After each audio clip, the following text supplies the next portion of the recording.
पंडित राम प्रसाद बिस्मिल के नेतृत्व में जो योजना रचना तय हुई थी कि अंग्रेज इस देश को लूट करके भारत के खजाने से ही भारत की जनता के खिलाफ षड्यंत्र करते हैं, उनका शोषण करते हैं, उनका अत्याचार, उन पर अत्याचार करते हैं। इसके लिए तय हुआ कि जो सरकारी खजाना लेकर के लोग जा रहे हैं इसको लूटा जाए और लखनऊ के काकोरी नामक स्थान पर इस खजाने को लूटने की कार्य योजना को अंजाम दिया गया। इसमें पंडित राम प्रसाद बिस्मिल के जो सहयोगी थे उसमें अस्फाउल्लाह खां भी थे, ठाकुर रोशन सिंह थे, चंद्रशेखर आजाद थे, अन्य वे सभी क्रांतिकारी थे भारत के स्वाधीनता आंदोलन में, जिनका नाम बड़े सम्मान के साथ हर भारतीय लेता है। और हम सब इस बात को भी जानते हैं कि अंग्रेजों ने पंडित राम प्रसाद बिस्मिल को गोरखपुर की जेल में ही रखा था और बाद में गोरखपुर की जेल में ही उन्हें फांसी की सजा दी गई थी। पंडित राम प्रसाद बिस्मिल का भव्य स्मारक गोरखपुर की जेल में प्रदेश सरकार ने अभी हाल ही में बना करके तैयार किया है। पंडित राम प्रसाद बिस्मिल, अस्फाउल्लाह खां, ठाकुर रोशन सिंह का स्मारक हम लोग शाहजहांपुर में भी बना रहे हैं। और आज मुझे इस बात की प्रसन्नता है कि भारत माता की इस महान सपूत, महान क्रांतिकारी अस्फाउल्लाह खां के नाम पर गोरखपुर के इस प्राणी उद्यान का नामकरण भी हुआ है। भारत माता के महान सपूतों के प्रति भारत की स्वाधीनता के अमृत महोत्सव आयोजन के अवसर पर एक समर्पण का भाव है। मैं इस अवसर पर भारत माता की महान सपूतों के प्रति विनम्र श्रद्धांजलि अर्पित करते हुए उन्हें कोटि कोटि नमन करते हुए गोरखपुर के इस प्राणी उद्यान को उस महान क्रांतिकारी के नाम पर यहां पर रखा गया है। इसके लिए मैं गोरखपुर की जनता का हृदय से अभिनंदन करता हूं, आप सबका स्वागत करता हूं। भाइयों बहनों, हम सब जानते हैं उत्तर प्रदेश का तीसरा प्राणी उद्यान है। इससे पहले लखनऊ और कानपुर में प्राणी उद्यान थे। 24 करोड़ की आबादी के लिए, बच्चों के मनोरंजन के लिए, परिवार के मनोरंजन, स्वस्थ मनोरंजन करने के साथ ही ज्ञानार्जन का भी माध्यम है। और मैं तो इस बात को कहता हूं कि केवल मनोरंजन ही नहीं, ये पर्यटन का भी माध्यम है और रोजगार का भी साधन है। हमारे युवाओं के लिए रोजगार का भी एक माध्यम बने, परिवार के लोगों के लिए पर्यटन का भी केंद्र बिंदु बने, बच्चों के लिए ज्ञानार्जन का माध्यम बने और हम प्रकृति और परमात्मा की प्रत्येक कृति के प्रति कृतज्ञता ज्ञापित करने की एक आदत हमारे मन में हो। यह भाव हम सबको देखने को मिलता है और इसीलिए हम लोगों ने जब इस प्राणी उद्यान का लोगो जारी करना था तो हम लोगों ने इसका जो लोगो जारी किया है वह किया है वयम वन्य जीवे वन्य जीवा आवाम, यानी हम सब वन्य जीव से हैं, वन्य जीव हमसे हैं, हम वन्य जीवों से है। यानी एक दूसरे के साथ हमारा संबंध इस रूप में है कि अगर वन्य जीव किसी प्रकार की क्षति पहुंचती है तो वह क्षति मानव जीवन को भी पहुंचती है। प्रकृति और पुरुष का ये संबंध हम सबको एक निरंतरता दिए हुए है और इस भाव के साथ, थीम वाक्य के साथ हम लोगों ने प्राणी उद्यान का ये लोगो जारी किया है। मुझे प्रसन्नता है कि गोरखपुर के इस प्राणी उद्यान में कुछ नई चीजें दी गई हैं। जैसे यहाँ के सांसद श्री रवि किशन जी कह रहे थे कि 370 थिएटर भी यहां पर दिया गया है, जो 70 सीटर है। आप जाएंगे, बहुत अत्याधुनिक थिएटर बना हुआ है।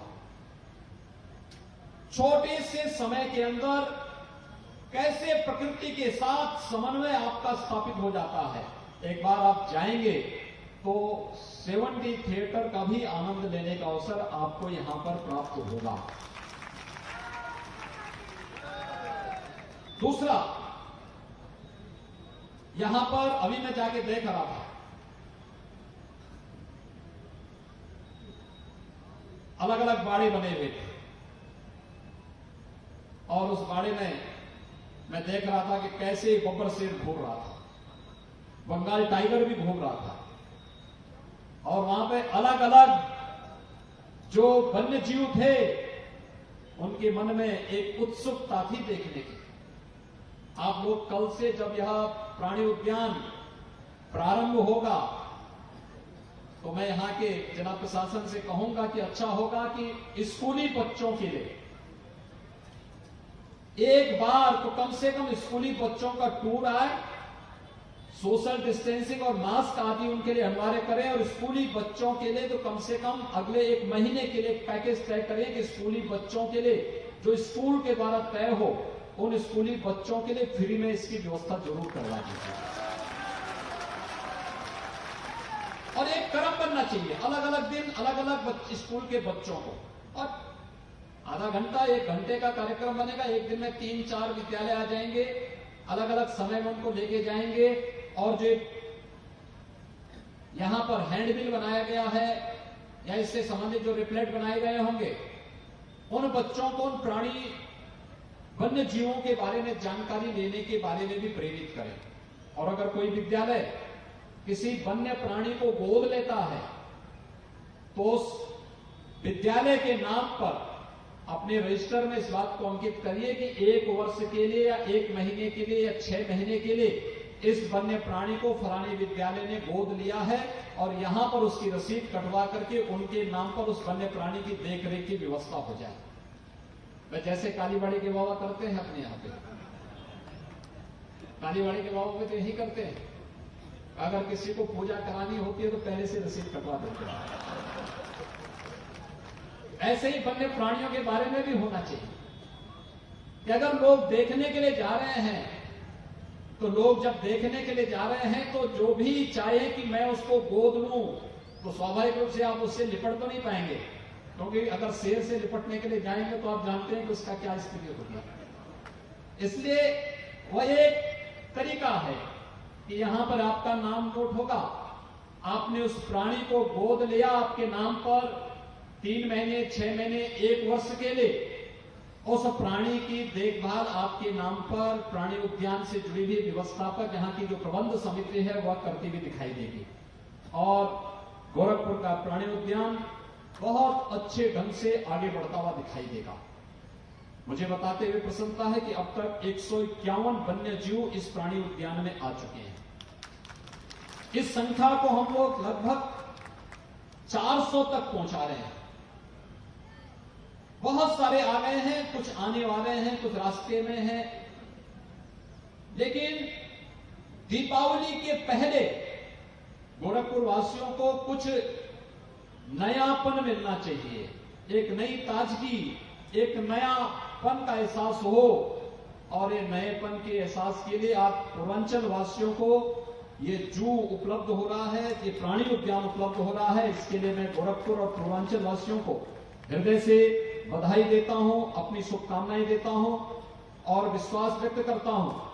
कि विकास के जिस पथ पर गोरखपुर ने अपनी यात्रा प्रारंभ की है, इस यात्रा को निरंतर